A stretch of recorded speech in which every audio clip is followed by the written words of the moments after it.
Surat ward number 5 ના ફૂલપાડા અશ્વિની કુમાર વિસ્તારમાં આવેલા વલ્લભાચાર્ય લિનિયર બાગ રોડ પર આજે સવારે ખુલ્લા વોકવે ટ્રેકનું ભવ્ય લોકાર્પણ અને ખાત મુહૂર્ત સમારોહ સંપન્ન થયો હતો। આ કાર્યક્રમના મુખ્ય અતિથિ વિધાયક શ્રી કુમારભાઈ કાનાણી હતા। વલ્લભાચાર્ય લિનિયર બાગ રોડ પર સવારે 9:30 કલાકે ખુલ્લા વોકવે ટ્રેક ખાત મુહૂર્ત સમય થયેલા આ કાર્યક્રમમાં નર્મદનગર, ગ્રીન પાર્ક, જલારામ, વિહળનગર, વિશ્વેશ્વર અને રામભાઈ પાર્ક સોસાયટીના અસંખ્ય નાગરિકોએ ઉત્સાહપૂર્વક ભાગ લીધો હતો।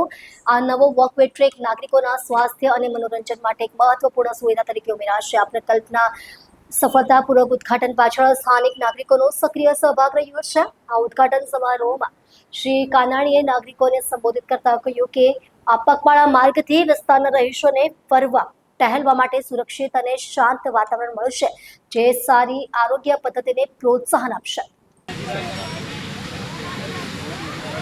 એક સમયે આ વલ્લભાચાર્ય પર જ્યાં હજારોની સંખ્યામાં ઝૂંપડાઓ હતા, એ ઝૂંપડાઓ કાઢીને વરાછા રોડનો સૌથી સારો રોડ વલ્લભાચાર્ય રોડ બન્યો છે।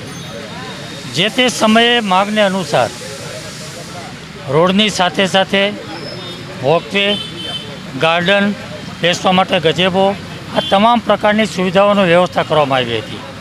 પરંતુ સમય જતાં જે સુવિધાઓ સારા માટે કરી હતી છે, લોકોની વ્યવસ્થા માટે, લોકો અહીંયા બેસી શકે એ માટે કરી હતી, પરંતુ સમય પ્રમાણે આ સ્પોટ જે ગાર્ડનનો સ્પોટ છે એક ન્યુસન્સ ત્રાસદાયક પોસ્ટ બની ગયો છે।